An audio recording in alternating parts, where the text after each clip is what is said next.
Diego Chalper, lo importante más que, no porque sea una región más importante que otra, no lo que está haciendo hoy día en Concepción, eso lo verán las urnas, cómo les va a ustedes con sus campañas, lo importante es lo que ocurrió anoche, seriamente.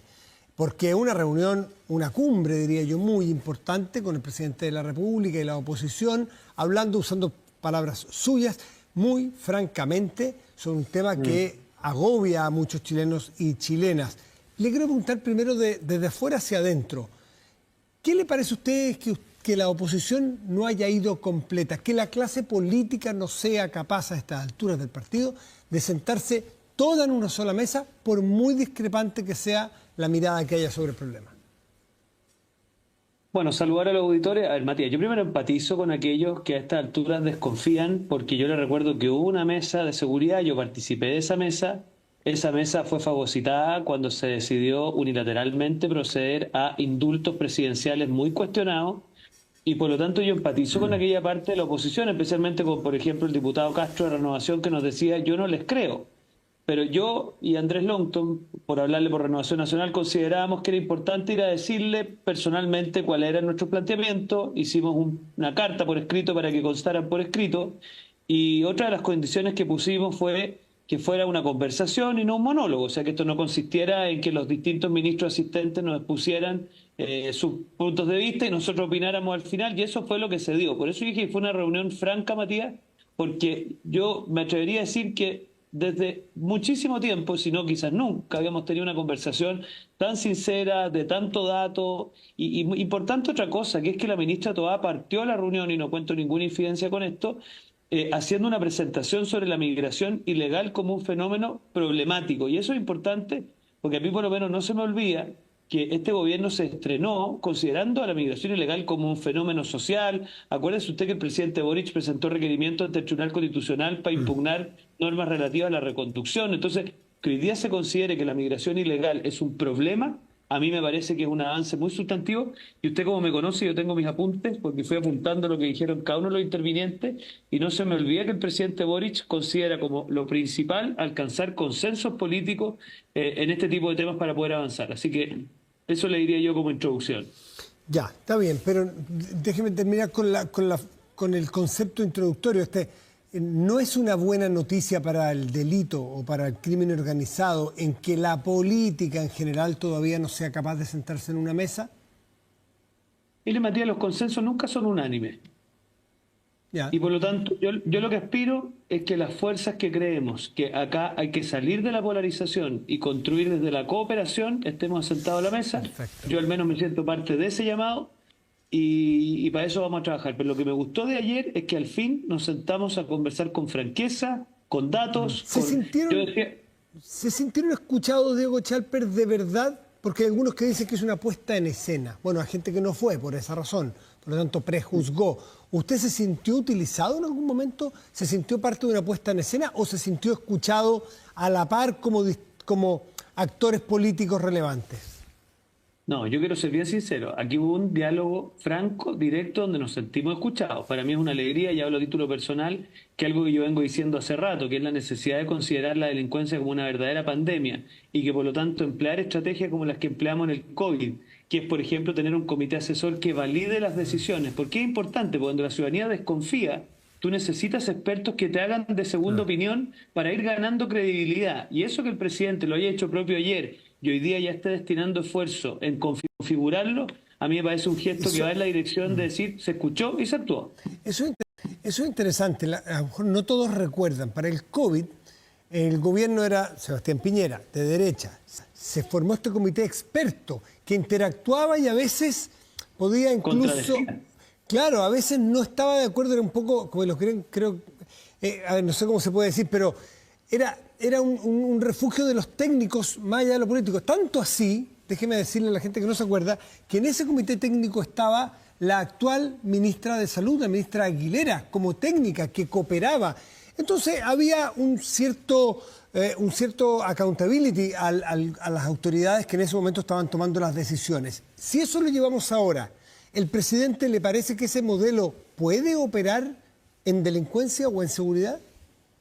O sea, no solo dijo que puede operar, lo dijo ayer, y a mí me consta que ya está pidiendo opiniones para configurarlo. O sea, por lo tanto, él estima que es una buena cosa que las decisiones que toman la subsecretaría del Interior, la ministra del Interior, e incluso las posturas que podamos plantear desde la oposición, encuentren ahí un análisis técnico lo más de más nivel posible, de mayor nivel posible, porque eso al final beneficia la credibilidad, la profundidad. Mira, Matías, aquí seamos francos, son fenómenos que son extremadamente complejos, muchos de ellos nuevos para Chile, acrecentados que se han venido en corto tiempo porque la migración ilegal en Chile ha sido explosiva. Por lo tanto, el que crea tener todas las soluciones peca de soberbia. Aquí lo que necesitamos es mirar las distintas alternativas, someterlas a un análisis riguroso y tomar decisiones complejas. Y para eso usted requiere versatilidad, pragmatismo y mucho apoyo político. Si es un comité meramente técnico de respaldo, apoyo, que si se quiere un poco consultivo, no tiene la posibilidad de tomar decisiones, ¿pudiera estar integrado por gente que tenga sensibilidad de oposición? Y voy a ir un poco más allá. ¿Podría eventualmente estar integrado por extranjeros? Mire, yo, si me pide la opinión a mí, si de mí dependiera, yo haría uno nacional y otro extranjero. Mira lo que voy a decir. Y uno nacional donde ojalá estén representados todos los sectores políticos, pero que lo principal no sea su filiación, sino que sea su profundidad y su experticia. Yo por lo menos estoy, y tengo que sincerárselo a la audiencia, a mí se me han pedido nombres y estoy buscando nombres que escapen a los tradicionales, ¿ya? Porque creo que acá lo que necesitamos es salir de las fórmulas ya exploradas. Y en el caso internacional, yo se lo planteé al presidente, me parece interesante que explore también un contrapunto. Acuérdese que muchas veces el ministro Mañalich o el ministro París daban una vocería y a continuación salía la del Consejo Social COVID a contradecir. Y eso, claro, es incómodo para cualquier gobierno. Sí. Pero yo puedo dar fe que los ministros de la época agradecían incluso eso, porque eso te ayudaba a ganar más credibilidad, Matías, y más adhesión por parte de la ciudadanía a las medidas difíciles. Sí, ¿y qué le pareció al presidente cuando usted le planteó tener un comité de expertos extranjeros apoyando esto? Dada que hay países que esta película ya está como en la tercera temporada. Nosotros estamos iniciándonos a lo mejor en la primera. No, yo en lo que respecta a un comité experto nacional, él ya está actuando y me imagino que el otro lo estará meditando. Quizás no formar un comité, tener asesores unipersonales, pero él tiene muy claro que este es un tema que requiere escuchar expertos nacionales y extranjeros, y de hecho el ministro Monsalve incluso sinceró ahí que había escuchado, el subsecretario Monsalve sinceró que él mantiene conversación con autoridades extranjeras porque son fenómenos transnacionales. Sí. Piensa usted la persecución al crimen organizado, la persecución a las economías criminales, esas son cosas que hace bastante rato trascienden nuestras fronteras y requieren cooperación internacional. Escuché, porque no hay grabaciones, escuché a otro de los... sí, porque dejamos los teléfonos afuera, esa es una cuestión que favoreció mucho la conversación. Corresponde, bueno, porque recordemos que hubo un diputado que grabó de manera subrepticia, en fin, aquí y allá. Pero hay muchos asistentes que van contando versiones, y algunas de las versiones decían que los dos grandes temas, o uno de los dos grandes temas tratados fue migración. Y leía esta mañana que hay indicios, o sea, más bien evidencia más que indicios, de que la ola migratoria de Venezuela por ahora a Colombia y a Brasil ya empezó a crecer de manera notoria y notable. ¿Y cuánto falta para que eso reverbere en el resto de Latinoamérica y en Chile? Bueno, es probablemente, insisto, una cosa de tiempo. ¿Este asunto se tocó y qué soluciones o cómo se está adelantando el gobierno a ese escenario? Mire, se dieron datos preliminares, por lo tanto yo no me siento en la autorización de contarlo. Lo que sí le puedo contar es que como cosa inédita, la migración venezolana hoy día duplica o triplica a la de las otras nacionalidades, lo cual es un fenómeno extremadamente nuevo para Chile. Y eso obviamente acompañado de que lamentablemente, y en esto quiero ser bien justo, porque muchas veces esto tiende a la estigmatización, que a mí no me parece, pero es un hecho de la causa que lamentablemente muchos de los crímenes que se han cometido, especialmente los violentos, están asociados a los fenómenos migratorios del último tiempo. ¿Qué se pretende hacer? Hay varias agendas. Agenda de control de fronteras, donde no voy a ser yo el que haga los anuncios, pero se están haciendo algunas estrategias específicas que me imagino pronto van a anunciar. Después hay proyectos de ley específicamente dedicados a esto que quedamos de analizarlos para incorporarlos al Fast Track. Yo le confieso, Matías, que para mí es una sorpresa. Déjeme ver cuáles eran, porque los anoté, pero eran proyectos de ley que venían de la Subsecretaría del Interior, que me cuesta explicarme por qué ya no están contenidos en el Fast Track, porque debieran estarlo, y por lo tanto me parece que eso hay que corregirlo lo antes posible. Acá lo tengo.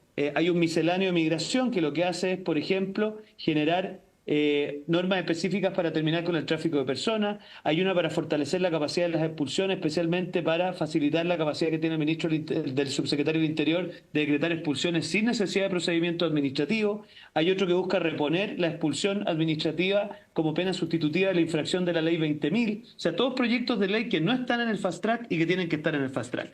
¿Ve que vale la pena notar? Sí. Y lo último interesante que yo creo que vale la pena reflexionar mucho es una propuesta que hay de establecer la expulsión inmediata como también sistemas de incentivo para la salida voluntaria como penas alternativas para aquellas personas que cometen delitos. O sea, en el fondo, un gobierno que, me parece a mí, ha ido haciendo de la expulsión administrativa, de la reconducción, un tema. Y lo último, Matías, el tema Bolivia, que usted lo ha tratado varias veces ahí en su programa, y es un tema súper complejo porque Bolivia se permite decretar dentro de su legislación interna de que él es un país de tránsito. Y obviamente eso requiere diplomacia parlamentaria para hacerle ver a los bolivianos de que ellos, su normativa interna impacta a los otros países. Imagínense Chile se decretara país de no tránsito. Entonces ahí tú te das cuenta que ese tipo de cosas exceden al gobierno y requieren una activa participación parlamentaria y eso es lo que creemos que va a empezar a pasar. Y en la práctica tanta expulsión, bueno, entiendo que se habló de los 30.000 personas que tienen orden de expulsión y que no son habidos, me gustaría también que dijo el presidente al respecto, pero sobre las expulsiones rápidas, expresas, con facultades expresas para las autoridades, si es que no los reciben en el país de origen, ¿de qué sirve?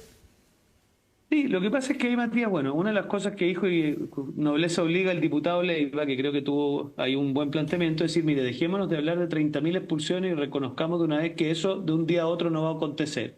Focalicémonos en aquellos que son los más peligrosos y aquellos más peligrosos tenemos que aplicar medidas como expulsarlo a países fronterizos y velar porque ese traspaso se haga territorialmente. Expulsiones por tierra, que no es el mejor de los mundos, pero obviamente quizás va a ser un camino, pero sí, ya va a hablar derechamente, si Venezuela no quiere recibir producto del conflicto diplomático con el que estamos, aviones desde Chile, entonces vamos a tener que explorar otras alternativas. ¿Cuáles? Y lo dejo hasta ahí porque eso efectivamente ya tiene que ver con cuestiones más delicadas que creo que no es el caso, pero que se entienda por parte de la ciudadanía de que no estamos sentados mirando cómo Venezuela nos dice que no vamos a recibir a las personas. Hay otros mecanismos que requieren interacción con otros países terceros, pero que se van a explorar porque obviamente no se puede... La única que no se me puede. ocurre es llegar a un acuerdo con un país limítrofe de Venezuela, dejarlos ahí con acuerdo de ese país limítrofe y que ese país sí los empuje, por así decirlo, a la frontera y queden los venezolanos dentro de Venezuela, ¿no? Eso es la única que se me ocurre, ¿o hay otras? Bueno, ahí usted, Matías, podría hacer una contribución, ven el comité asesor, ¿se fija? Sí, le iría a rever al comité asesor conmigo. Oiga, cuente... No, pero lo que le quiero decir es que no quiero entrar en detalles porque eso sí son cosas que afectan las relaciones diplomáticas con terceros países. Sí.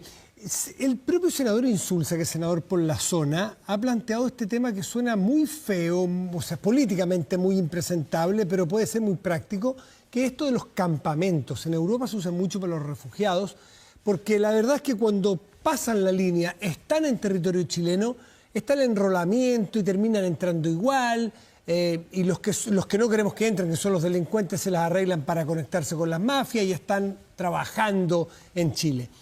¿Hay posibilidad para desincentivar de que quien va a entrar por tierra decirle, ok, puede que usted lo dejen pasar del país vecino, pero de aquí no va a pasar de nuestro campamento, resguardando todos los derechos humanos, la infancia y todo lo que obviamente nadie pone en duda que es muy relevante?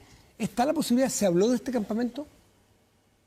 Mire, lo primero que se habló es que hay que desincentivar la migración ilegal a Chile. Eso requiere tener una conversación franca con Bolivia, que en su frontera, que no es con Chile, básicamente deja pasar con total libertad a la gente porque dice que es país de tránsito y termina en Chile. Hay que estudiar cuánto de las estrategias de empadronamiento el gobierno están generando un efecto llamado y eso el gobierno quedó de estudiarlo. Y esto que usted acaba de mencionar, yo le mentiría a la audiencia si le dijera que no se planteó, porque sí se planteó por algunos parlamentarios y el gobierno quedó de estudiarlo. ¿Y a usted qué le parece? No tengo opinión formada, así que pedí algunas opiniones de gente que me parece interesante. A ver, lo que a mí me preocupa, va a serle franco, Matías, es que eso se transforme en una cosa que, siendo en el diseño transitoria, termine como una cosa permanente. Y eso es lo que a mí creo que hay que ser súper cuidadoso. Entonces, ese podría por decirles el pequeño matiz que podría yo tener. En principio me parece razonable, pero miremoslo bien para que no termine siendo la excusa para transformar eso en una cosa permanente. Ya, una cosa, es el gran tema de la migración y todos sus matices que se habló, y entiendo que de cárceles también se habló fundamentalmente. Sí. ¿Nos puede dar los titulares porque nos queda un minutito y no queremos molestarlo más? Sí, a ver, así en resumen, yo quiero decirles que lo que nos planteó ayer el ministro Cordero a mí me dejó sin dormir, A ver. porque el peor escenario de principios del 2026 está empezando a verificarse el día de hoy. Esa es la verdad. O sea, tenemos una sobrepoblación penal absolutamente desbordada y por lo tanto lo que requiere el país es asumir que lo que está haciendo el ministro Cordero al denunciar esa situación es un problema de Estado y por lo tanto nosotros tenemos que asumir que hay que construir muchos penales. A nadie le gusta recibir un penal en su barrio, de hecho los principales detractores suelen ser las autoridades locales de esa zona y también las autoridades parlamentarias de esa zona, pero aquí, si no tomamos un acuerdo en donde todos seamos capaces de apretar un poco los dientes y decir, mire, aquí hay que construir tantas cárceles, que creo que el ministro Cordero habló de 11, Matías, y esas tienen que hacerse en tiempo realmente récord. Hay que asumir que las concesiones son parte de la ecuación y por lo tanto si a alguien a la izquierda le molesta las concesiones va a tener que darle una vuelta. O sea, si no hacemos una cosa realmente de shock, estamos en presencia de una cosa realmente peligrosa para Chile. Dos cosas, las concesiones carcelarias, entiendo que partieron con el presidente Lagos. No sé si partieron, por lo menos se hicieron muchas con el presidente Lagos. O sea que la izquierda no tendría por qué tener algún complejo. Pero es que ojalá, Matías, la única convivencia fuera con la izquierda del lago.